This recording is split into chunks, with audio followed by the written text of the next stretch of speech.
안녕하세요. 저는 최근에 이혼하고 지금은 30대의 마지막을 보내고 있는 돌싱녀입니다. 제가 친정 부모님께는 알리지 않고 이혼을 했었는데 시간이 조금 지난 오늘에서야 친정 부모님께 사실대로 털어놨네요. 이제껏 혼자서 끙끙 앓았었는데 털어놓고 나니 이제야 10년 묵은 채증이 내려가는 기분이에요. 처음 제 이혼 소식을 들은 부모님은 당연히 충격받으신 표정으로 저를 쳐다보셨어요.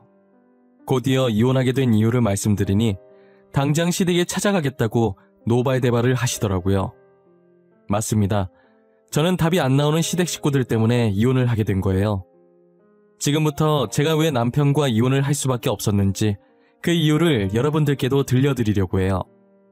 저는 지금은 외동딸이나 다름이 없지만 몇 년 전까지만 해도 5살 터울의 오빠와 부모님, 이렇게 저희 가족은 4식구였어요. 하지만 오빠가 사고로 세상을 떠나게 되었고 그때부터 저는 외동딸로 지내게 되었죠. 사법고시를 준비하던 오빠가 예고도 없이 떠난 후 막내였던 저는 한순간에 맏딸, 집안의 가장이 되었고 부모님은 오빠에게 걸었던 기대를 제게 걸기 시작하셨어요. 장남이라고 항상 오빠만 찾던 부모님이 이젠 하나밖에 안 남은 자식인 저만 찾는 거예요.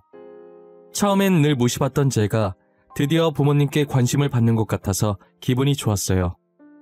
그런데 부모님께서 제게 거는 기대가 커지면서 저는 부담감에 잘하던 일도 안 되더라고요. 이제는 저를 찾는 부모님의 목소리가 들릴 때마다 겁부터 나기 시작할 정도였어요. 그 정도로 부모님께서 제게 거는 기대가 크셨어요. 그러다 제 나이가 결혼 적령기를 넘어섰고 당연히 집에서는 결혼 언제 하냐고 독촉하셨죠.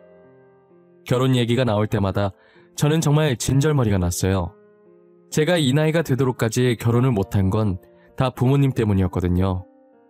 저는 직업이 좋은 편이었는데 부모님께서는 제 직업이 좋은 만큼 평범한 남자로는 성에 안 차셨어요.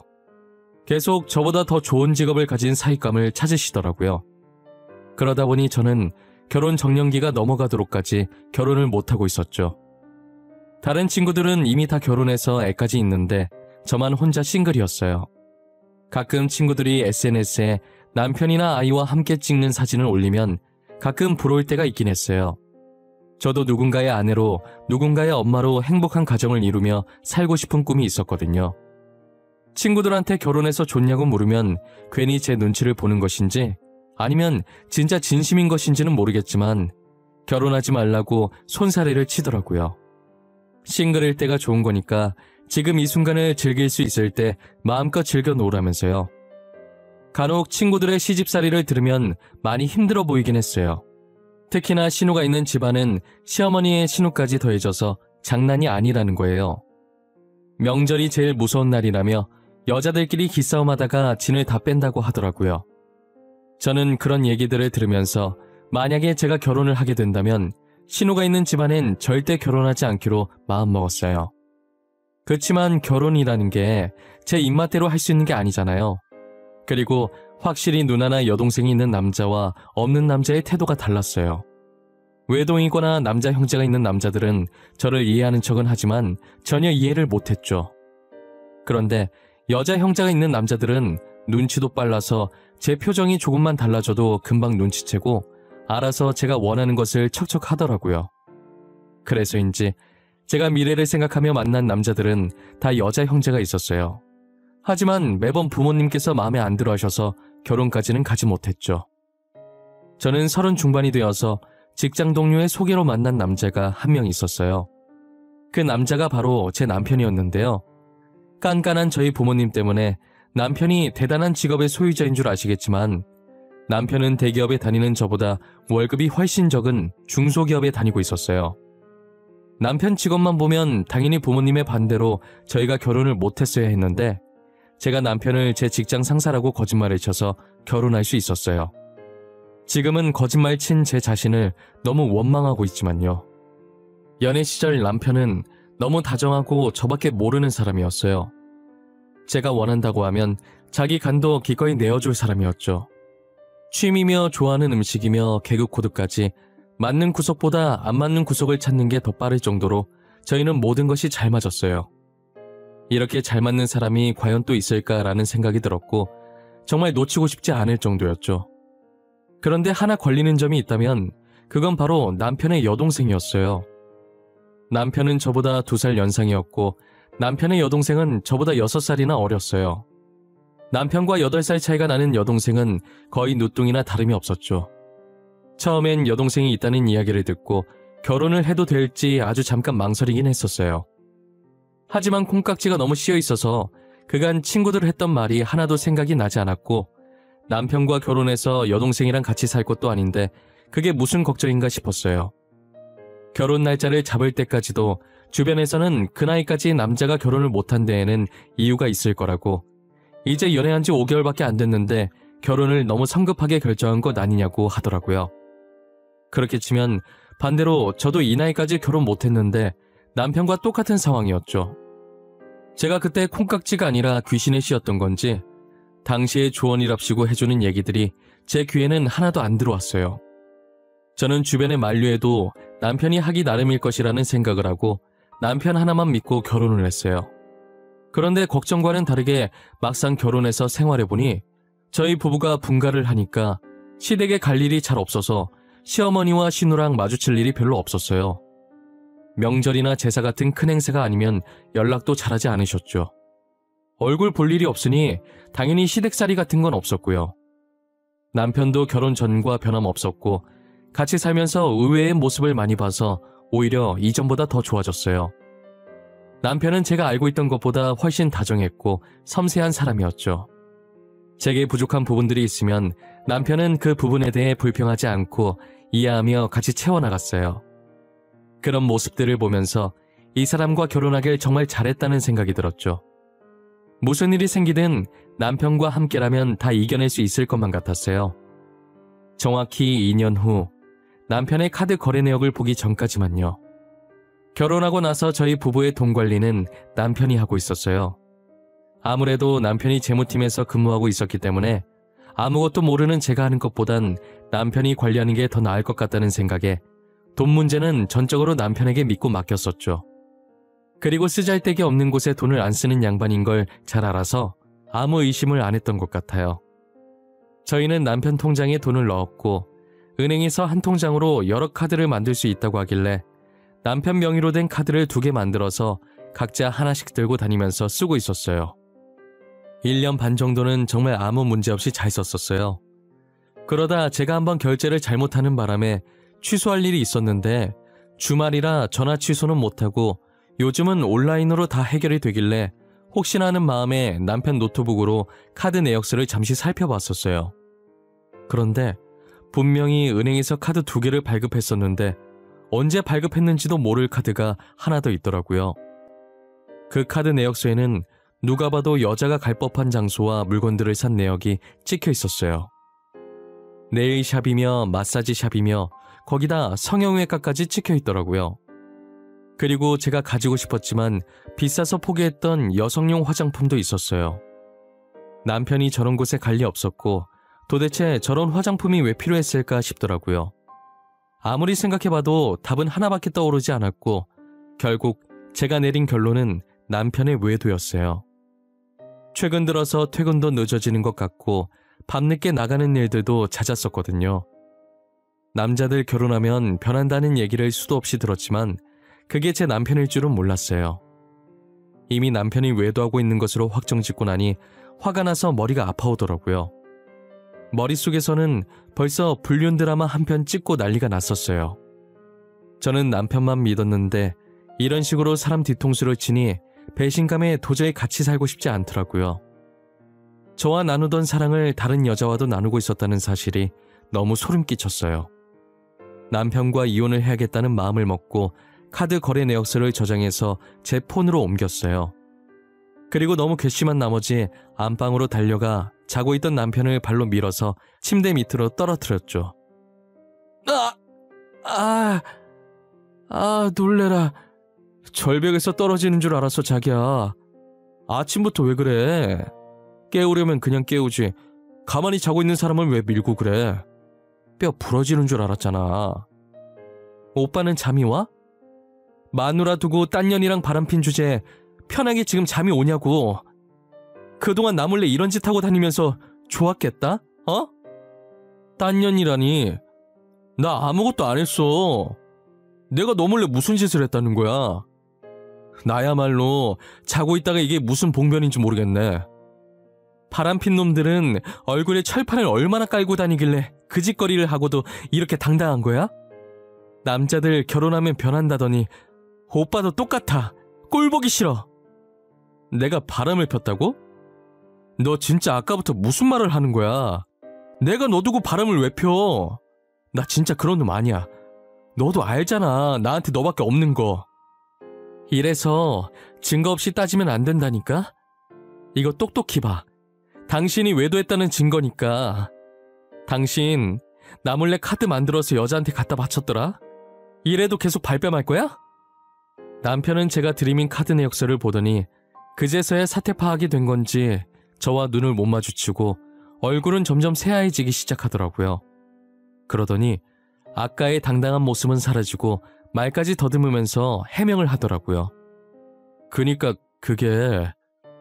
이게 어떻게 된 거냐면 사실은 말이야. 화내지 말고 들어. 알겠지? 이 얘기 들으면 분명 너가 화낼 것 같아서 그동안 말 못했거든. 아까는 그렇게 당당하더니 증거 보여주고 나니까 이제서야 잘못됐다는 생각이 들어? 나 이미 오빠랑 이혼하기로 마음먹었어.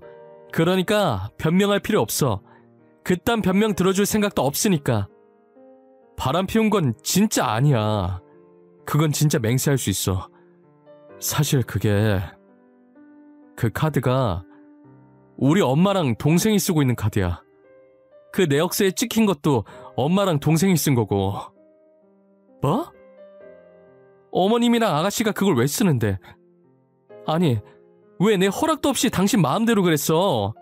통장에 당신 돈만 있어? 아니잖아. 적어도 나한테 물어보고 결정했어야지. 나도 이렇게까지 흥청망청 쓸 줄은 몰랐어. 그렇다고 다시 카드 달라고 하기도 그렇고.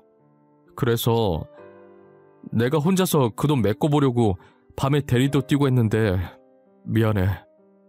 요즘 퇴근도 늦고 밤마다 계속 어딜 나가더니 이것 때문이었던 거야? 어머님이랑 아가씨가 싼 똥 혼자서 치우느라? 오빠도 참 미련하다. 알고 보니 그 카드 내역서에 찍힌 것들이 다 시어머니와 신호가 쓴 것들이더라고요. 돈 버는 저도 벌벌 떨면서 결제하는 것들을 시어머니와 신호는 아무 일도 안 하면서 남의 돈으로 저런 것들을 다 하고 다녔다는 게 너무 화가 났어요.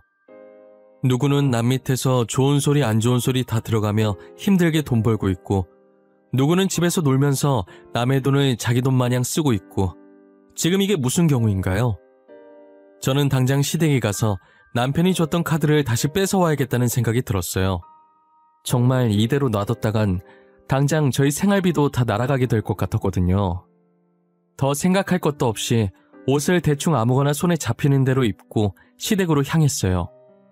시댁으로 가니 시어머니와 신우는 거실 소파에 나란히 앉아 속 편하게 TV를 보면서 웃고 있더라고요. 제가 온 줄도 모를 만큼 소리를 크게 틀어놓고 보고 있는데 진짜 한심해 보였어요. 어머님, 우리 그이가 준 카드 지금 어디 있어요? 그 카드 당장 내놓으세요. 카드 받은 거 알고 온 거니까 발뺌하실 생각 마세요. 어머 깜짝이야. 너 언제 왔냐? 카드? 무슨 카드? 나 카드 같은 거 받은 적 없는데? 시댁에 다짜고짜 찾아와서는 이렇게 시애미한테 눈 부릅뜨고 따지는 행동은 누구한테 배운 거니? 그이한테 카드 받으셨잖아요. 제가 언제까지 모를 거라 생각하셨어요? 그리고 남의 돈을 그렇게 흥청망청 쓰시면 어떡해요? 남의 돈? 그게 어떻게 남의 돈이야? 우리 아들 돈이지. 이만큼 키워줬는데 우리 아들 돈도 내 마음대로 못 쓰니? 카드 안 받으셨다더니 받으셨네요. 주세요 당장. 카드 어디 있어요? 다시는 저희 돈 마음대로 쓰지 마세요. 그거 아드님 돈 아니고 거의 다 제 돈이에요. 언니 진짜 꽉 막혔다. 언니가 저희 집으로 시집 왔으니까 언니도 이제 저희 식구 아니에요? 가족이 돈 좀 필요하면 서로 도우면서 살아야지.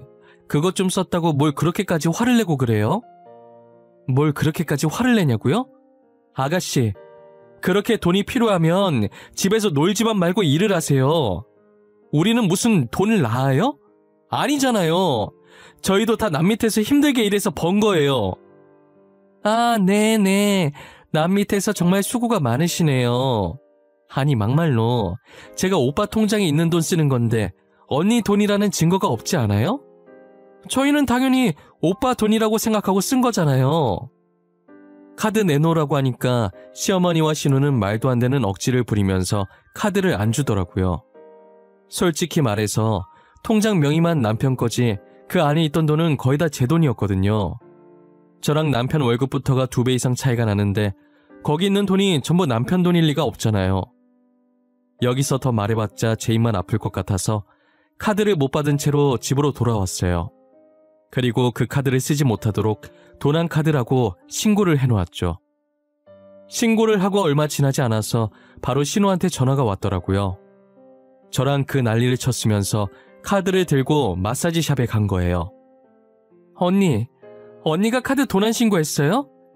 마사지 받고 결제하려니까 도난 카드라고 안 된다잖아요. 도난 신고한 거 빨리 취소해요. 얼른요. 당장 결제할 돈도 없단 말이에요. 그러게, 진작 카드 달라고 했을 때 주셨어야죠.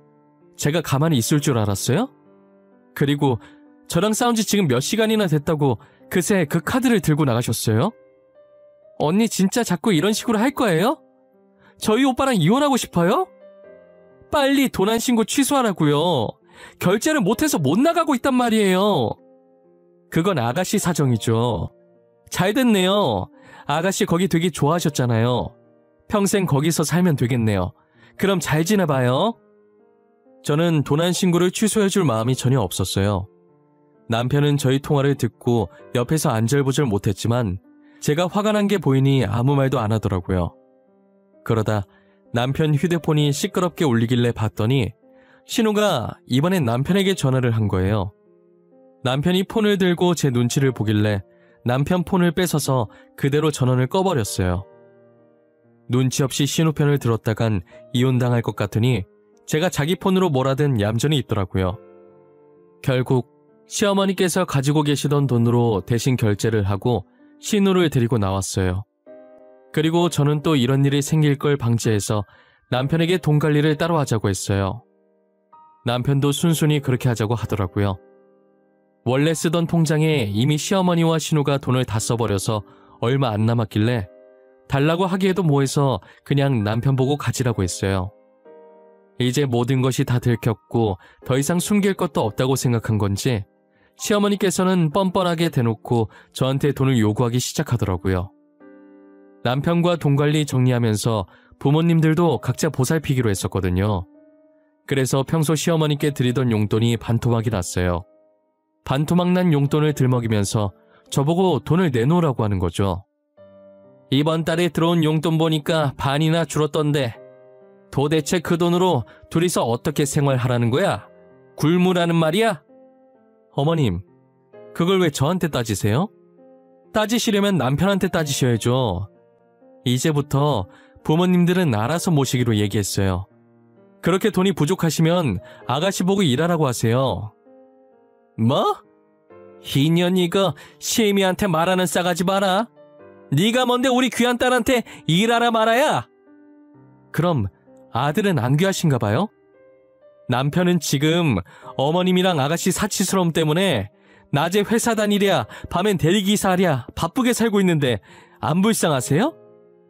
장남이면 어미와 동생 먹여 살리는 게 당연한 거지. 그게 뭔 대수라고. 다른 집 장남들도 지금 가족 먹여 살리느라 똥줄 빠지게 일하고 있어. 저는 시어머니의 태도를 보고 제 남편이 진짜 시어머니의 친아들이 맞는지 의심스러웠어요. 어떻게 저런 성품을 가진 사람한테 착한 남편이 태어난 건지 정말 의문이었죠. 시어머니께서 찾아오실 때마다 돈을 준 적은 단 한 번도 없긴 하지만 돈 못 받을 거라는 걸 알면서도 꾸준히 오셔서 제게 번 돈을 요구하시더라고요. 그러다 한 번은 시어머니께서 신우가 급하게 수술해야 하는데 당장 수술비 결제할 돈이 없어서 수술을 못하고 있다며 울면서 제게 전화를 하신 거예요. 일단 무슨 일 때문에 수술을 해야 하는지는 몰라도 너무 급해 보여서 돈을 몇백만 원 보내드리긴 했어요. 돈을 보내고 생각해봤는데 보통은 수술하고 입원 기간이 얼마나 될지 모르니 퇴원 수속할 때 수술비랑 입원비를 한 번에 결제하지 않나요? 계속 의심은 들었지만 진짜 아플 수도 있는 거니까 섣불리 따지고 들 수가 없었어요. 그래서 1시간 정도 고민하다가 남편에게 전화를 해서 슬쩍 떠봤어요. 오빠, 일하고 있었을 텐데 미안해. 다름이 아니고 아가씨 말이야. 아가씨 별일 없지? 잘 지내지? 갑자기 지연이는 왜? 걔야 늘 잘 지내지. 아까도 백화점 간다고 들떠있던데? 돈이 어디서 난 건지는 모르겠는데 지금 명품 가방 살 거라고 신났더라고. 몰래 알바라도 했나? 뭐? 백화점에 간다고 했다고? 언제 그랬는데? 아가씨랑 최근에 통화한 게 언제야? 아가씨 아픈 거 아니었어? 지연이 아프대? 어디 아프대? 난 그런 소리 전혀 못 들었는데. 잠깐 체했었나? 지금 통화 목록 보고 있는데 20분 전에 통화했네. 근데 그건 왜? 20분 전에 통화했다는 남편의 말에 대꾸도 안 하고 전화를 끊어버렸어요. 그리고 저는 퇴근하자마자 시댁으로 달려갔죠. 시댁에 갔더니 저를 맞이하는 건 수술받아서 병실에 누워있어야 할 신우가 떡하니 거실에서 고기를 구워 먹고 있는 모습이었어요. 그것도 명품 가방을 애기 다루듯이 애지중지 껴안으면서요. 주방에서 고기를 더 가지고 나오던 시어머니는 저를 보자마자 놀란 나머지 들고 있던 고기를 위로 던져서 바닥에 다 떨어뜨리시더라고요. 시어머니의 놀라는 소리에 신우도 고기를 입에 넣으려고 하다가 저희 쪽을 쳐다봤고 저와 눈이 마주치자마자 젓가락을 떨어뜨리더라고요. 일단 저는 아무 말도 하지 않았고 휴대폰을 들어서 남편에게 당장 시댁으로 오라고 했어요. 남편이 시댁으로 오는 동안 셋은 그 자리에서 누구 하나 움직이지 않고 어색한 기류만 흐르고 있었어요. 그러다 신우는 들고 있던 명품 가방을 조용히 다시 종이백에 넣더라고요. 유진아, 무슨 일이야? 나 왜 오라고 한 거야? 근데 여기 분위기가 왜 이래? 나 없는 동안 싸웠어? 야 지연아, 엄마랑 언니 싸웠어? 고기는 왜 또 땅바닥에 뒹굴고 있대? 오빠, 여기서 선택해. 시댁이야 나야. 어머님이랑 아가씨야 아니면 나야. 딱 한 번 기회 줄 거야. 잘 생각해보고 선택해. 다짜고짜 웬 똥딴지 같은 소리야. 선택하면 어떻게 되는 건데? 아니, 갑자기 내가 왜 선택해야 하는 건데? 설명을 해줘야 고르던지 말던지 하지. 시댁 선택하면 나랑 이혼하는 거고 나를 선택하면 앞으로 시댁이랑은 영 끊어야 돼. 오늘 어머님이 아가씨 수술해야 된다고 나한테 500만 원이나 가져가셨어. 뭐? 엄마, 지연이 어디 아픈데? 어디 아프길래 500만 원이나 가져간 거야? 그 정도면 큰 수술 아니야? 그래서 언제 수술하는데? 아가씨 수술 안 해. 지금 보는 것처럼 너무 건강해서 수술 같은 건 아마 영원히 안 할 것 같네. 나한테는 수술한다고 거짓말치고 그 돈으로 명품 가방 사셨댄다. 그러고 고기가 잘도 넘어가네. 간도 커 아주. 제 말을 듣고 남편도 어이가 없었는지 헛웃음만 치고 더 이상 말을 하지 않더라고요. 저는 이 자리에서 당장 시댁인지 저인지 남편 보고 선택하라고 했어요. 남편은 어떻게 고르냐고 저도 포기 못하고 시댁도 핏줄이라 포기를 못하겠대요. 남편의 말에 시어머니와 신우도 제 바지가랑이를 잡고 매달리는 거예요. 아가, 내가 잘못했다. 아무리 그래도 그런 거짓말을 하면 안 됐는데 내가 잘못했어. 우리 아들은 아무 잘못이 없지 않니? 그러니 이혼만은 안 하면 안 되겠니? 그래요, 언니. 저희가 잘못했어요. 오빠는 아무것도 몰랐어요. 제가 명품 가방이 너무 갖고 싶어서 제가 그렇게 하자고 한 거예요. 다시는 이런 일 없을 거예요. 오빠가 무슨 죄예요? 우리가 정말 잘못했다. 이혼은 다시 생각해보면 안 되겠니? 내가 이렇게 비마. 아무것도 몰랐던 우리 아들. 우리 때문에 이렇게 이혼당하면 너무 불쌍하잖니? 언니, 제가 내일 가방 다시 환불해서 돈 돌려드릴게요. 그러니까 제발요. 한 번만 봐주세요. 네? 절대 다시는 안 그럴게요. 약속할게요. 각서 쓰라면 각서도 쓸게요. 저는 시댁 식구의 사과는 더 이상 필요가 없어서 아무런 대꾸도 하지 않았어요. 남편은 절대 가족을 버릴 수 없는 성격이라는 걸 누구보다 잘 알고 있었기 때문에 제가 먼저 이혼하겠다고 말하고 저를 잡고 있던 시어머니와 신우손을 뿌리치고 시댁에서 빠져나왔어요. 저는 곧장 집으로 갔고 제 짐을 다 챙겨서 일단 당분간만 친구 집에서 살기로 했어요. 날이 밝는 대로 이혼 소송을 하러 갔어요. 처음 발견했던 남편의 카드 명세서와 시어머니와 통화했던 것, 그리고 돈 보낸 내역까지 증거로 제출했어요. 업무 특성상 제 휴대폰으로 전화하면 자동으로 녹음이 되게 설정해놨었기 때문에 시어머니와 통화했던 것이 다 녹음되어 있었죠. 그리고 남편한테 시댁에 오라고 했을 때도 전화를 끊자마자 휴대폰에 있던 녹음 기능을 이용해 시댁에서 나눈 대화들도 다 녹음을 해놔서 그것도 같이 증거로 제출했어요. 이혼 소송이 생각보다 오래 걸리지 않았던 것 같아요. 제가 제출한 증거물을 확인하더니 남편 쪽에 유책 사유가 있다고 판결을 내렸고, 남편은 저한테 위자료와 시댁에 뜯겼던 돈을 배상해야 했어요. 하지만 당장 제게 줄 돈이 없어서 결국 남편의 월급을 압류했죠. 아직까지도 매달 남편에게 위자료를 나눠서 받고 있어요. 벌써 이 일도 3달 전 일이 됐네요. 시간이 어쩜 이리도 빨리 가는지 모르겠어요. 저는 3달 동안 친구에게 생활비를 반 보태면서 생활하다가 드디어 오늘 본가로 돌아갔네요. 부모님께 어떻게 말을 꺼내야 할까 고민하다 보니 3달이 지나 있더라고요.